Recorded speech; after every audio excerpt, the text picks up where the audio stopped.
On Tuesday, 5 hopeful candidates faced off in Las Vegas for the first Democratic primary debate of the election. 15 million Americans tuned in, breaking records for the most watched Democratic primary event in American history. Despite the dramatic infighting within the DNC in the days leading up to the debate, the event itself was relatively calm, with candidates choosing to focus on the issues rather than the personal politics of the election. Who came out on top? What issues got the most attention? And what will all of this mean in the context of the 2016 presidential election? All this tonight on Politik Focus. Hey everybody, my name is Kate Lynch and welcome to Politik Focus. With me tonight I have Nitin Nainani, the president of the College Republicans, and Molly Bramble, a board member for the College Democrats. Thank you, by the way, for coming in your party's colors. It's very nice. I appreciate it. So let's talk broadly about the debate last night. Let's talk about it in comparison first to the Republican debate, the last GOP debate that we saw. A little compare and contrast. Nitin, let's start with you. Sure. So I think one of the big differences, which everyone can obviously see, is that there are only 5 candidates on stage for the Democratic debate versus 10 to 11 for the Republican debates, and we also had the undercard debate. So just off of that alone, more speaking time for each candidate. I think there was a little less, actually no focus at all on like personal attacks for the most part in this debate. And I think that goes to show just the nature of this Democratic primary. Where on the Republican side you have a very wide open primary, and essentially, I mean, at this point it's anyone's guess what really happens going forward. On the Democratic side, there's a lot of certainty that Hillary is going to be the nominee, and I think that was something that was reflected in this debate. I think in terms of the format itself, CNN did a much better job with the Democratic debate than they did with the Republican debate. They got a lot of bad press over just how they asked questions. Sometimes it felt like they were more interested in just boosting their ratings and actually getting candidates to talk about the issues. So I think they really took that feedback into account and fixed those problems this time around. All right, Molly? I agree with most of what Nitin said. I do believe that Anderson Cooper was extremely well prepared, a great moderator, and I think that they did open up right away with 2 very relevant, very important questions: the gun control question and the question about Syria. So that was very exciting for me as a viewer. Whereas I think with the Republican debate, it kind of took them a while. At least the second one, they were fighting on stage for an hour before they even talked about any kind of issues. Right. O'Malley in his closing statements, I believe, he made the point of talking about how, as when you compare the group of people and this debate to the GOP debate, we're seeing, no attacks on women or minorities. And in general, do you think it's fair to say that this was a more substantive debate? Well, I think what I was most surprised of after having watched the debate was in the media before the debate, people like O'Malley, people like Lincoln Chafee, for example, were hitting Hillary pretty hard on some of these issues, and they didn't really get the opportunity to last night, or they chose not to really. So I think that there was definitely avoiding on their part of going hard on some of these personal issues, which I think it works. But at the same time, part of the reason for that is just the difference in between how the primaries are kind of set up right now. Right. How about you?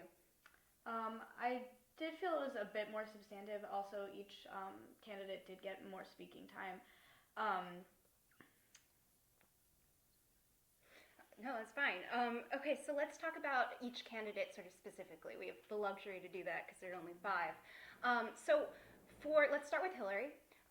What do you think she needed to do going into this debate? What were her goals? And do you think that she achieved those goals? And did she meet expectations going in? I think that Hillary definitely needed a good night. She's been getting I think in the past 2 years, she's getting very, very little good press.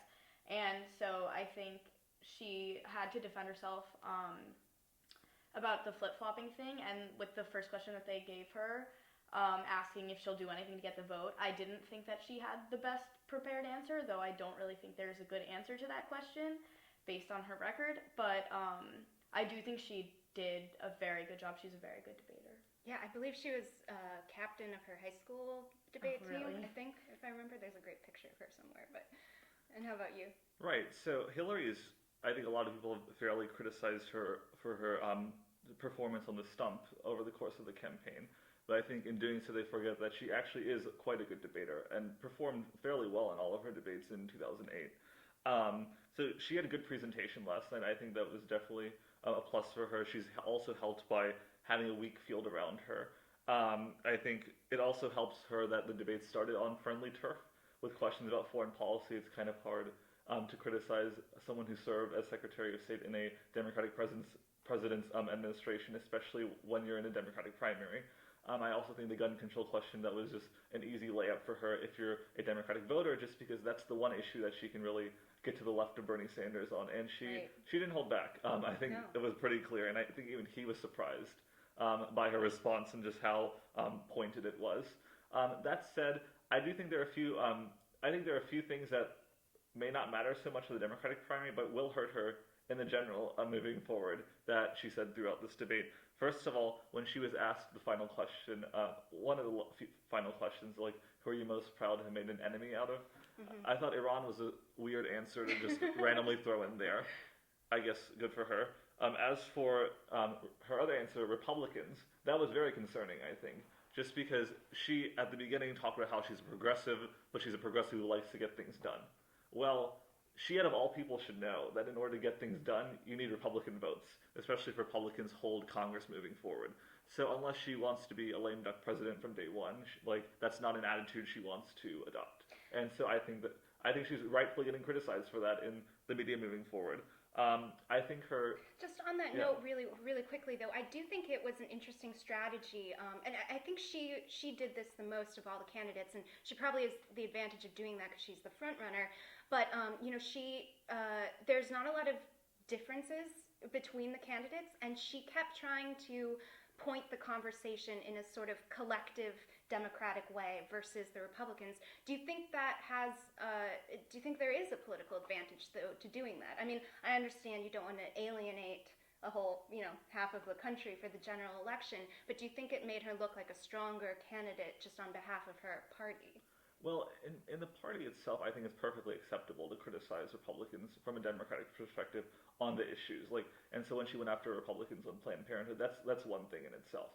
But I think it's different to label them as people you're most proud to have made enemies out of. Yeah, I mean, it's an odd question, to be fair. Yes, but just looking forward, considering she's going to need to work with them if she wants to get anything done.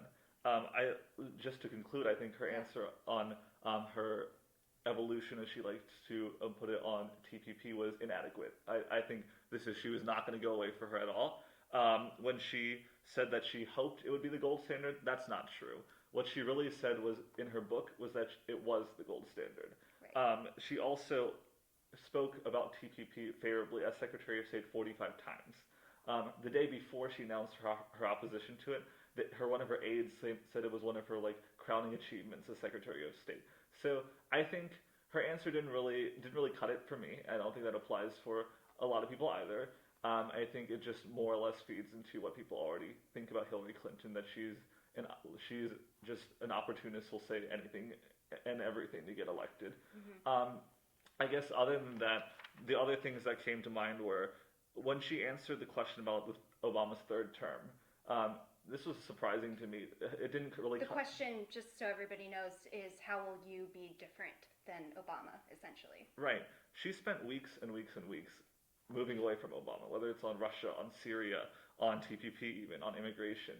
And then the best she could do last night was say that she's a woman and therefore she's naturally different than Obama. I think that was a calculated answer because the president is very popular within the Democratic base. But she has spent a lot of time emphasizing her differences recently, and I think it was interesting how she didn't take the opportunity to express them in the debate. Now, I'm glad that you brought up that last question because I thought it was interesting that was pretty much the only time during the debates last night, correct me if I'm wrong, where Hillary being a woman sort of came to light. How do you think that's working right now in the political field? Is she, is appealing to her femininity a problem? Because that used to be, in the last presidential election, that was sort of, the big question, and it seems to really be sort of downplayed during this election season so far. I do believe that it's kind of nice that no one's like attacked. I mean, in the Republican debates, like Carly Fiorina's kind of like attacked. I don't know. Maybe it's just Donald Trump, but it's very obvious that she's the only woman up there. So I do kind of appreciate that Hillary doesn't get that same kind of have to deal with that. However, I don't think Hillary really appeals to the female electorate as much as she could. I've found that a lot of times when she's speaking about women's issues, it doesn't really seem authentic. It doesn't really seem like she's, like a feminist exactly. However, last night when she was talking about Planned Parenthood, I thought she did a very good job. But with that last answer to the question about Obama, I kind of just thought that answer was so staged. It didn't feel very inspiring at all. Yeah. Right. She used the same justification for the question about being an outsider. And I think someone who's been Secretary of State, Senator from New York, what's it called? First Lady. I think it's just ridiculous to try to make the argument that she, out of all people, is the outsider. She's the ultimate insider, and I don't think anyone really buys that. In relation to her talking about how she'd be the first woman president, I actually think, I don't know if I entirely agree with you. It seems to be playing a bigger role in this campaign than it was in 2008. In 2008, it was more or less canceled out by the fact with Obama, you would get the first black president. So she seems to be playing it up more now than she did back then. But I think Democrats are probably going to get a little concerned about this because polls have been showing Hillary doing worse than other candidates with men voters. And as shown in several Senate races in the 2014 cycle, playing the war on women card against Republicans works to a certain extent. When you use it too much and when that's the only issue that you're using, period, it backfires, as shown particularly in the Colorado 2014 Senate race. Okay, so let's pivot a little bit to our other hotshot candidate, Bernie Sanders. What did he need to do going into this debate, and did he do a good job? He's definitely like a political outsider, I guess you could say. He's very radical, and I think that's what gets a lot of people excited about him. However, I think he wasn't outstanding. He was kind of what I expected. A lot of things he says can get people really excited, but in the grand scheme of things, I think a lot of people who maybe support him now kind of realize that he has very little shot at actually becoming the president of the United States. So you don't think it helped him? No. How about you, Nitin? That's interesting because while the pundits outright declared Hillary the winner, and while I personally did think she had a good debate in terms of what she needed to do, if you look at a lot of the social media, the social media craze, the polls, the analytics, people seem to think Bernie won the debate. Yeah, it's very interesting. There's a huge disparity there. Right. I think he raised $1.3 million in for the 4 hours after the debates, which goes to show he has a very strong and devoted following.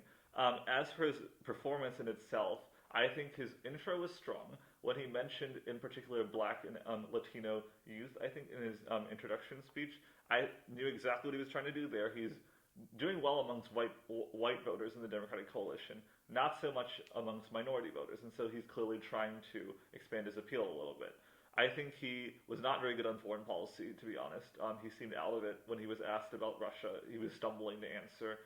On gun control, he took a hit there, and I think that was.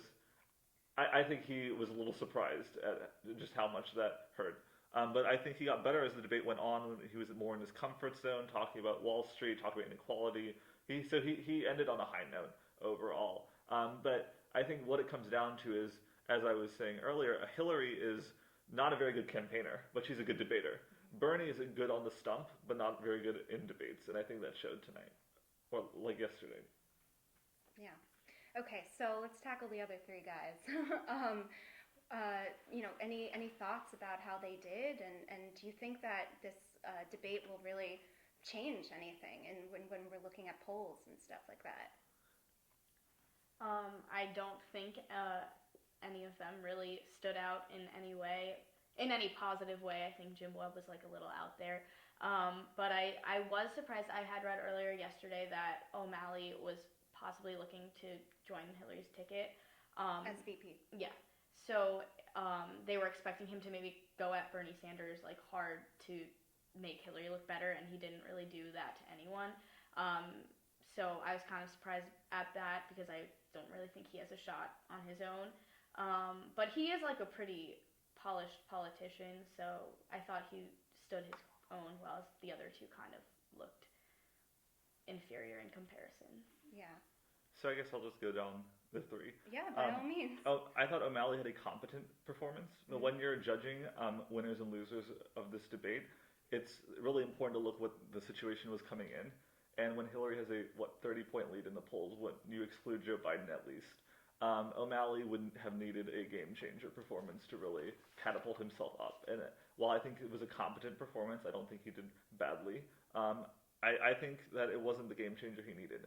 And so maybe it was a good introduction to the voters, like now that we have more people paying attention, and maybe something will change in the future. But from this debate, you can't really say that. Yeah, he didn't really do a good. I mean, his challenge right now is to differentiate himself from Bernie and Hillary. Do you think he did that at all? No. I think he relied on like personal anecdotes a lot, Yeah. and my father actually, he really liked that. So I think maybe there's some people who were into that, but I didn't really think he did an outstanding job. Well, continue. Sorry to interrupt. No. That's fine. As for Shafee, I think Shafee is in this race for one reason, and that's mainly to hit Hillary on her Iraq war vote, and just in general to kind of put forward a more non-interventionist foreign policy.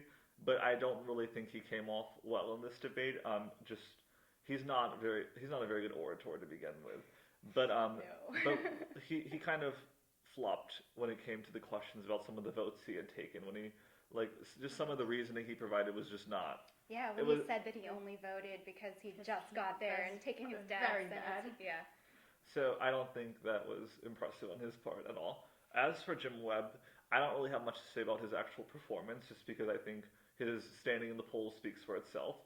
But what's interesting here is Jim Webb was elected senator from Virginia in 2006 in a big upset win, and he was the reason that Democrats took the Senate majority back then. He was actually like the rising star back then. So I know a lot of people said that, he seemed like a Republican on stage in some of the things he said, but I think that also it's a good testament to me to show like how the parties have changed over the past 10 years, with the Democratic Party moving more to the left and the Republican Party moving more to the right. Mm-hmm. Okay, so let's talk a little bit about the issues themselves that were discussed. We heard about gun control. We heard about Black Lives Matter showed up. I thought that was interesting. The emails, although that sort of got shut down, which is interesting. What did you think about the content in this debate as opposed to the Republican debate? And is there anything you would have liked to see discussed or emphasized more? I thought they definitely focused on a lot of like more social issues, whereas maybe foreign policy was not addressed as much. I thought the gun control was definitely emphasized because of the recent shooting. This is an issue I'm very passionate about, so I was happy that it was discussed, and I think O'Malley with his answer with the biggest enemy he was proud to have, saying the National Rifle Association, I thought that was probably one of his like strong points. Right. And notably Bernie Sanders' arguably weakest moments. But I thought for me the content discussed was maybe more relatable than what had been discussed in the Republican debates. That could be because I am a Democrat. Well, going off of her last point, I think it's a good point to make. I think the content of these questions kind of reflects the issues that are most of concern to the primary voters. In the Republican Party right now, there's obviously a huge concern for foreign policy, whereas in the Democratic primary, the gun control is one of the big issues right now. I, as a Republican, would have liked to see more on foreign policy. I thought there was some about Syria, a little bit Hillary mentioned about Russia and Putin. I don't think there was enough in depth there. I was surprised that other than just like some passing discussion about the Iran nuclear deal, there wasn't more being discussed, I guess, moving forward plans, just geopolitically. I also thought it was interesting how there was very little on healthcare. That was, I thought, the biggest surprise to me of the night. Otherwise, I think the distribution of questions was generally fine. And then let's take a step back for a minute and look at the debate in and of itself and how it was structured. Do you think they did a good job? And also, looking at this debate in the midst of all of the controversy going on in the DNC, can you tell us a little bit about that so people know what's going on? Sure. The controversy in the DNC. Yeah. So Hillary Clinton originally wanted 4 debates total, and as you know, there are 6 total. I guess part of the controversy comes from the fact that in 2008 the DNC had somewhere in like the mid-20s in terms of total debates for Democrats, and of course you can make the argument that there's a less competitive primary this time, but I think some people are naturally upset because they feel that the primary is being rigged for Hillary Clinton. When you look at it, Debbie Wasserman-Schultz, the DNC chair, is a former co-chair of her 2008 campaign, and some of the timing of the debates is just strange to me. I think the last night's debate conflicted with the MLB playoff games. The next 2 are on a Saturday, which generally have lower viewership to begin with, but they also conflict with college football and holiday shopping, because the third one is on December 19th. That's a big shopping weekend. The 4th debate conflicts with the NFL playoffs. I know what I'm watching, frankly. Can't have that. And I think, well, it's one thing to say, why do we need so many debates if it's not a competitive primary? As Tulsi Gabbard, the DNC vice chair, said this week, is it truly democratic? I guess that's the question the Democrats have to decide. But I think there also is several boons which come with having more debates. You have a more engaged audience. I think the polls clearly reflect a GOP enthusiasm gap right now. Republicans are all fired up because of the amount of debates, and Democrats aren't really as much. And of course, there's enough time to make that up, but I think that matters. Republicans have also, because they're having so many debates, and because of just the incessant media obsession with Donald Trump in general, they've been able to control the discussion and kind of move the political center into their direction. So yeah, I mean, it just comes down to the number of debates, whether that's truly fair. And as one organizer for Bernie said, are you generally trying to get people to watch these debates or what? Right. Okay. And then our favorite question, who do you think won? Who do you think will get the nomination, or who would you like to see get the nomination for the general election? I think that Hillary won. I personally am more of Bernie Sanders supporter. However, I would vote for Hillary. I would vote for the Democratic nominee in the general election. Even if it's Jim Webb? No, I don't. I think that Jim Webb, if he was on the stage with the Republicans, he'd fit in so much better. I see All right. Nitin? So I guess, harder for you to answer. So I will not be voting for Hillary Clinton. I think we should establish that. But I do think that she will be the Democratic nominee, and I think that she has a pretty safe passage for the nomination, unless Joe Biden gets in, which I think is the big X factor here. Do you think, though, that the way that Hillary performed last night seems to mean maybe he won't have, as much of a reason to jump in? Do you think that's true? Well, I think a lot of Democrats were complimentary of her performance, and like I said, I think she's a good debater. I think a lot of them kind of threw a victory lap over the reception her emails got. But I guess just on that note, her emails are not really an issue that mattered in the Democratic primary in the first place. Democrats don't really seem to care much about the issue as a whole, but if you look at the polls, independents by a net of 29% think that Hillary is dishonest and untrustworthy because of how she's handled the email issue. And of course, Republicans, I mean, I think that goes without saying, Republicans don't like her to begin with. Joe Biden, because of this issue, really, is performing 10% better than her in several national polls, and that's pretty significant. Yeah. Well, especially because he's not in the race yet. Right. Point taken. But I think that Republicans are happy to see Joe Biden sitting out because we regard him as the tougher opponent. When Hillary's losing to Donald Trump in some of the polls, I think assuming a more serious candidate such as a Marco Rubio or a John Kasich steps forward and wins the nomination, I think there's not a lot of concern about Hillary as a candidate right now, at least. Okay. I think what the X factor here is there is also an FBI investigation into Hillary's usage of her personal server, and is that really a problem that Democrats want to deal with moving forward? But that's not up for me to decide. No, although having the investigation sort of over and done with might help put the issue to bed, some would say. I don't think that the issue would be put to bed, at least by the Republicans. I think that they will continue to bring it up. I think it's something that a lot of people get angry over.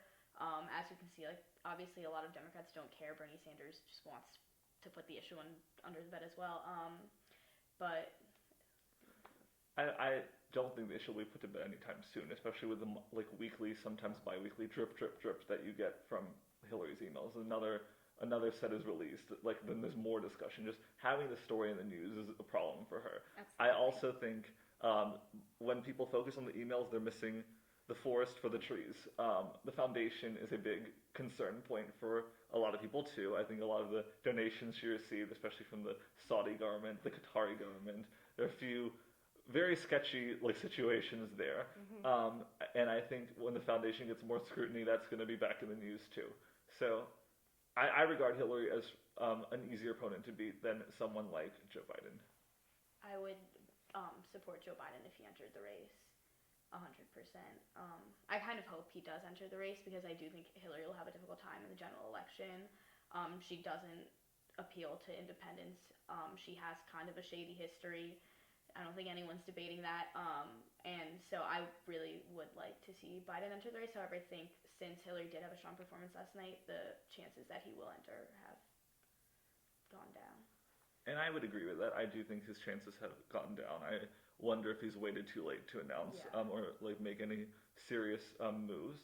But when it comes down to looking at a general election, I think the question is who out of Biden and Hillary would perform better with swing voters in states like Ohio and Pennsylvania, Virginia, states that decide the presidency.